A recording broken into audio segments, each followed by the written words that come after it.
Hello dear students, welcome back to YouTube class. So in the previous sessions I was dealing with the concept of sorting. So we know that whenever we want to rearrange the content in any order, maybe in ascending or descending order, we use this sorting technology.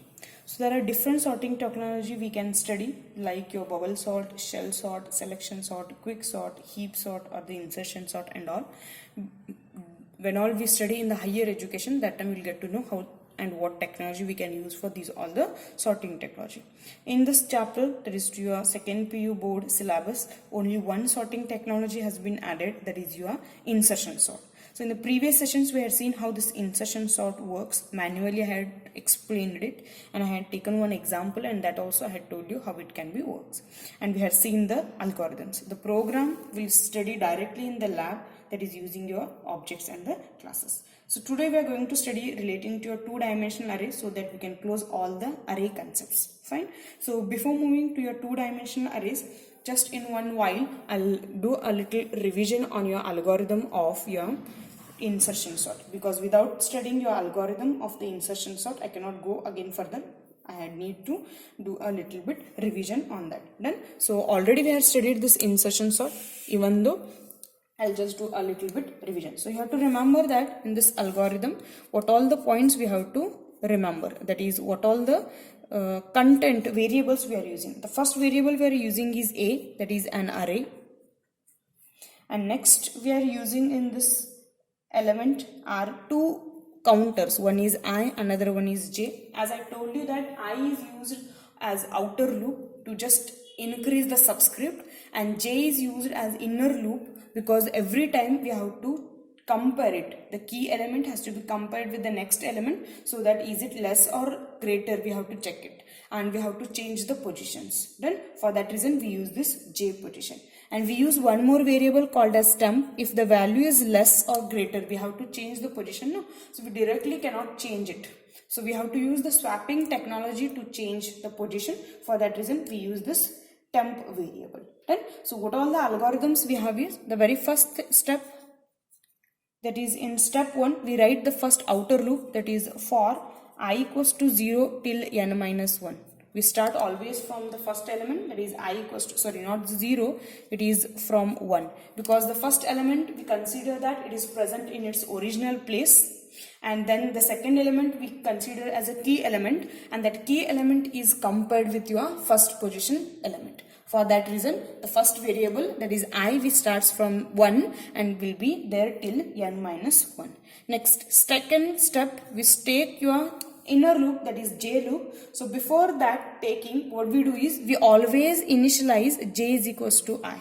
We always initialize J equals to I, means here also the inner loop, means the comparison also starts from your key element only. For that reason J we initialize as I, and we perform the comparison and changing position until the J value is greater or equals to I value.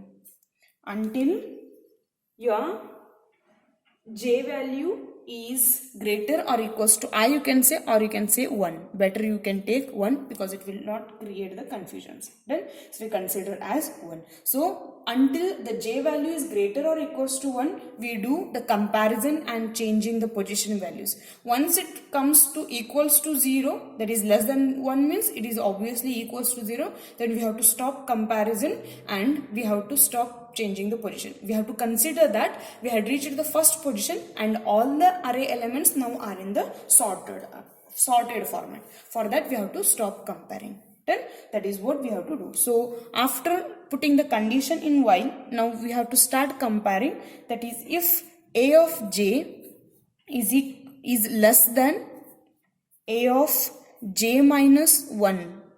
If it is true, then you have to change the position. First, the value of A of J, we have to put it in temp variable A of J. Then in A of J, directly we have to store what is there in of A of J minus 1. And then what is there in your J temp, that we have to put it in J minus 1. We cannot take off J because J value has been changed here. Then for that reason we have to take which we have stored in the temp. These statements you have to continue till the j value is greater or equals to 1. Once the j value equals to reaches to equals to 0, means what we have to consider that the array has been sorted and we have to stop the execution. So here your if will close, that is end of if, and we say j is equals to j minus 1, we have to reduce, and then we have to close your while, end of while, or end of while only I'll write, while end or end of while, like that you can write it. And then you have to close for, end of for, done, and then step 3 exit. So how it works manually and all we had studied already in the previous session. So as a revision I am writing this algorithm one more time. Fine. So this is the algorithm which we have to follow for your insertion. So today we are study the next part of your arrays, that is two-dimensional array. If we study about your two-dimensional array, then I can close your array concept.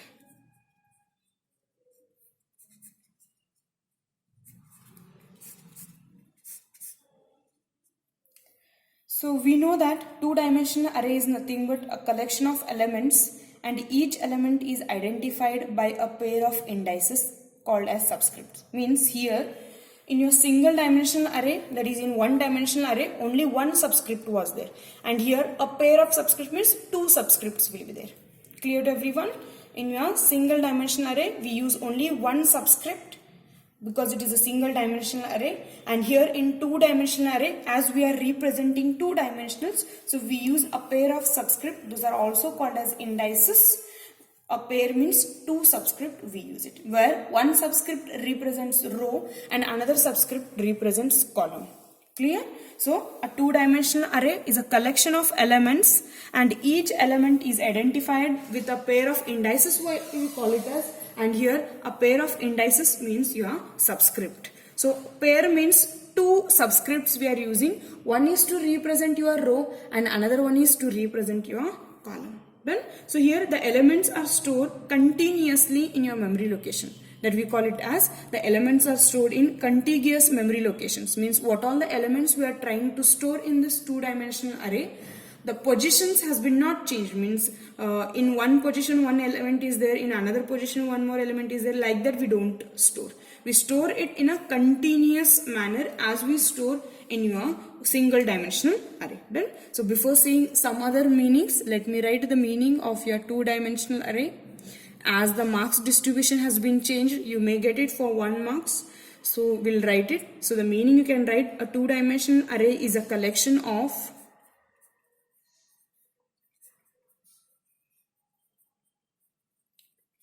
a two-dimensional array is a collection of elements, and each element is identified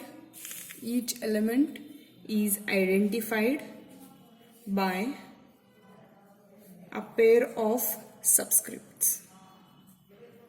Write down the same. And example, if you want for the reference, you can write like a of 2 means 2 rows and the 2 columns. In that way you can do it. Done? So here the elements, how it is stored? The elements are stored in continuous memory locations. Done? That point also you note down. When you have to explain the two-dimensional array, it will help you. The elements are stored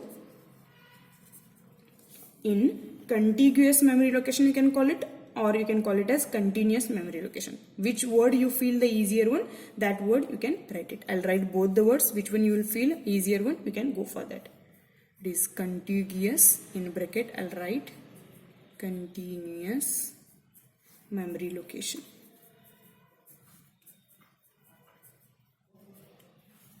Done? So here the elements of two-dimensional array, two subscripts what we are using, no? So these two subscripts are nothing but, that is two-dimensional is nothing but array and the columns.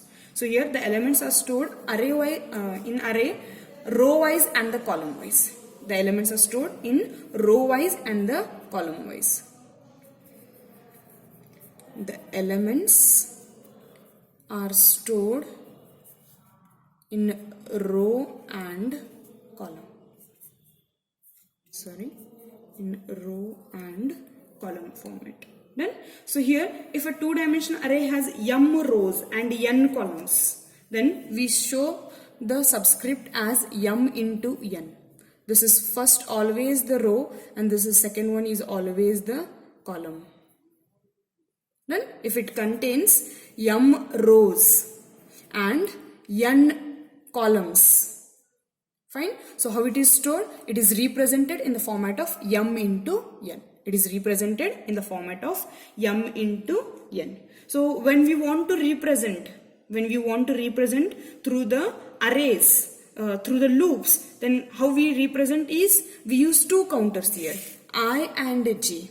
I is for m, that is for rows, and j is for n, that is for columns. So we can also represent an array by a of I, array elements by position a of I and a of j, with the position value a of I and j. And how we have to represent the size or the order matrix is through m into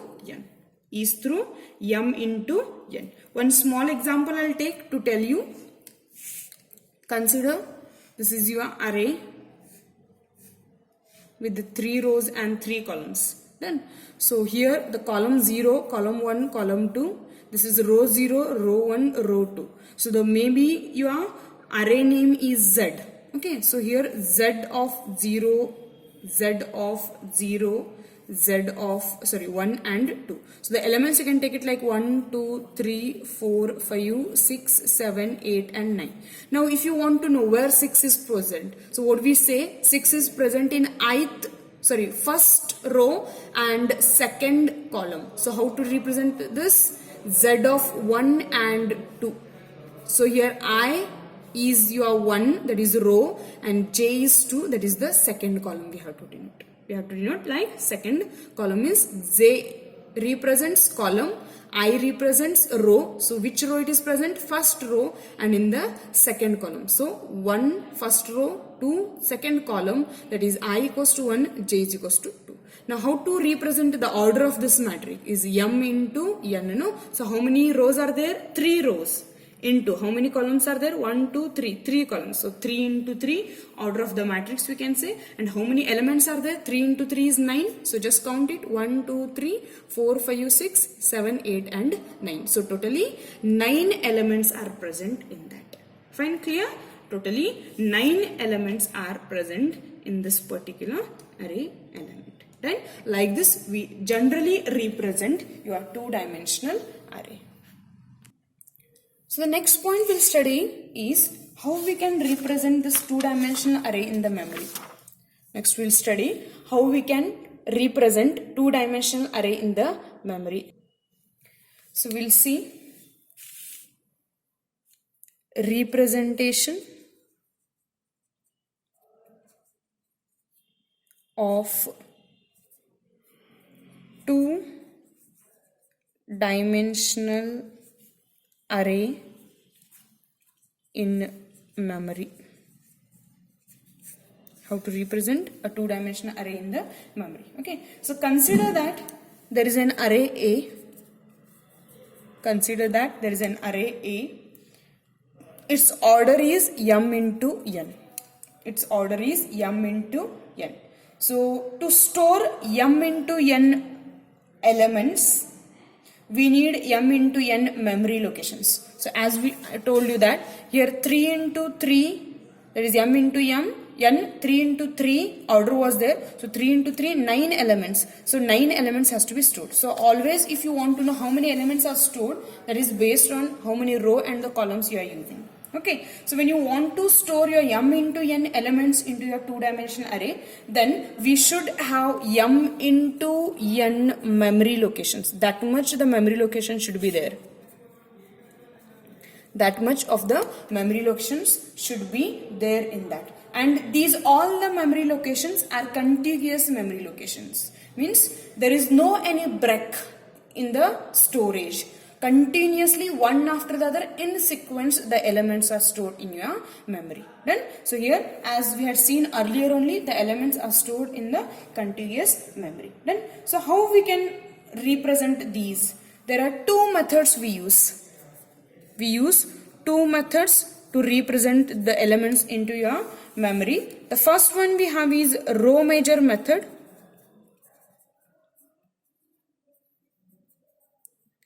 and the second one we have is column major method. The first one we have is row major method and the second one we have is column major method. Okay, so in your textbook one formula has been given to know how the row major order is there and how your column major order is there. I'll not teach that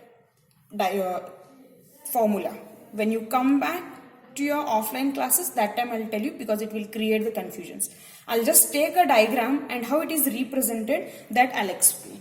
Well, we'll take only one array and how exactly it is displayed in the memory, that I'll tell you. Then, so the first one we'll see row major method.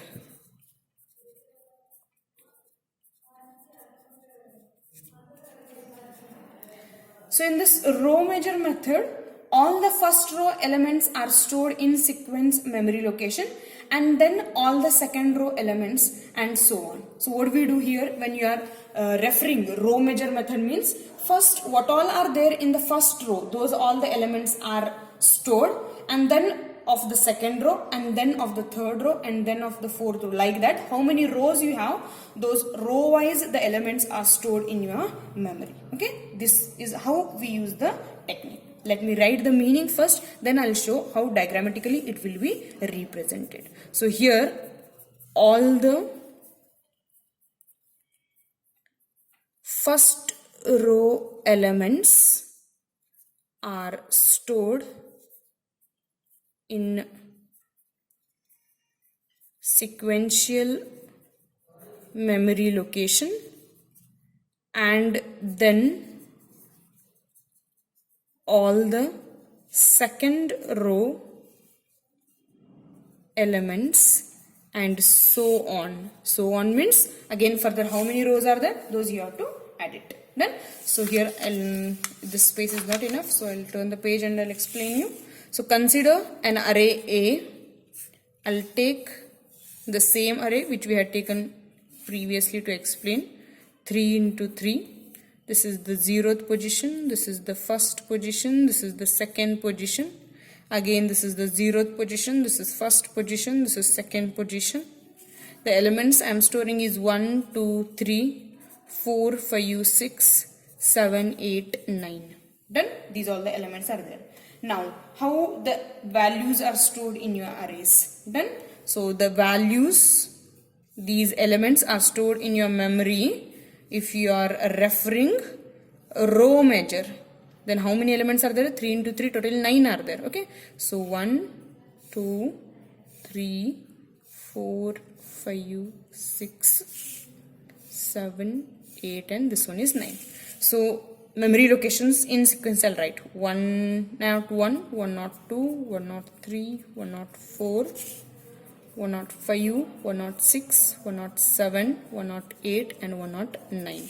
Now how the elements are stored? First, all the elements of your first row, that is 1, 2, 3. Next, if you complete all the elements of first row, then we'll go to the second row. If you complete all the elements of second row, then we'll go to the third row. Like that. How many rows are there?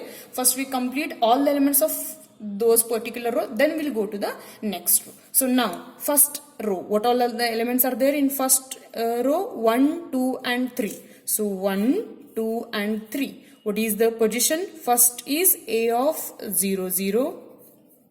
Next A of 0, 1. Next A of 0, 2. This is your first row. This is first row.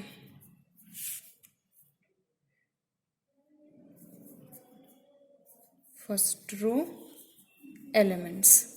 Next, second row. First row is over now. Now we'll come to second row. We have 4, 5, and 6. So this is 4, this is 5, and this is 6. So the position is A of 1 of 0, A of 1, 0, A of 1, 1, A of 1 1, A of 1 2, A of 1 and 2.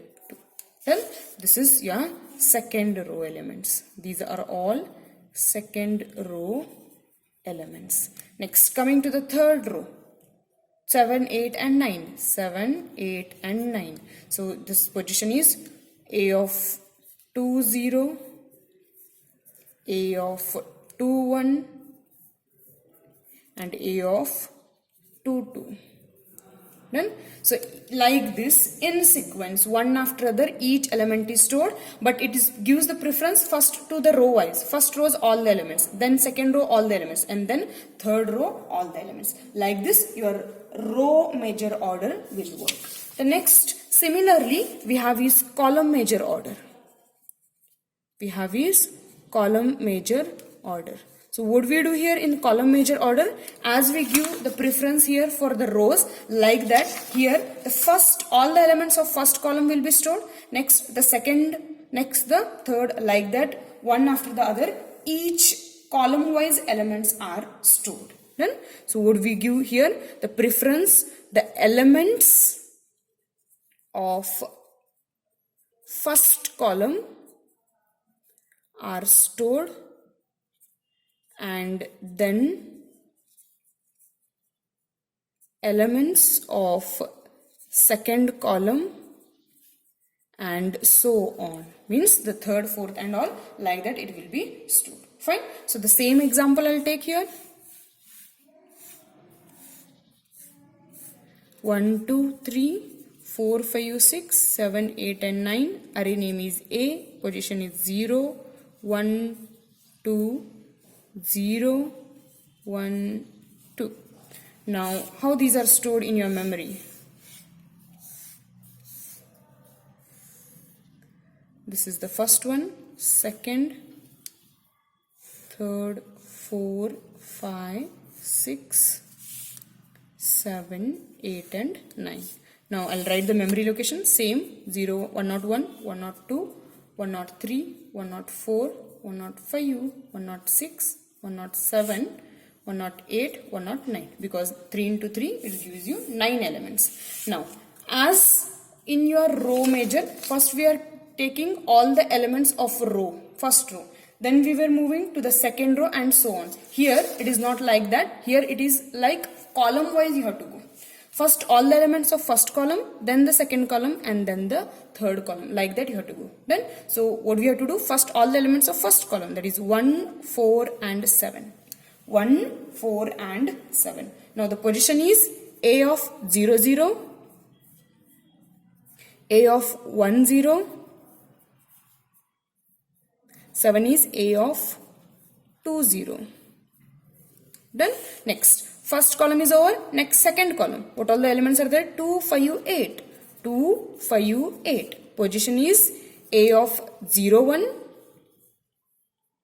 A of 1, 1. Next A of 2, 1. Next. The second column is over. Next again we have the third column. So all the elements of third column in sequence. 3, 6 and 9. So the position is A of 2, 2. Next A of 0, 2. This is, next this is A of 1, 2. Sorry. This is 2, 2, correct. 2, 1 it is. This is 0, 2. Next this is 1, 2.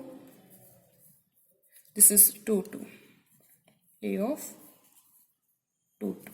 Then if you concentrate here, the columns are fixed, and if you concentrate here, the rows will be fixed and the columns are getting vary.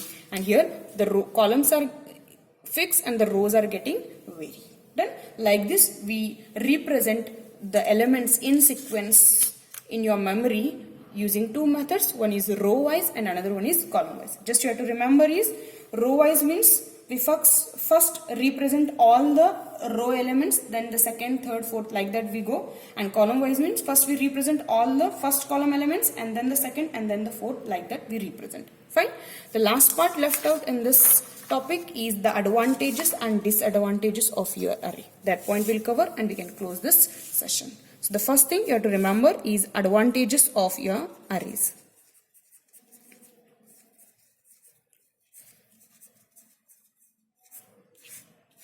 So what are the advantages we have of your arrays? So the first advantage of your array we have is it is used to represent multiple data items of same type using a single name.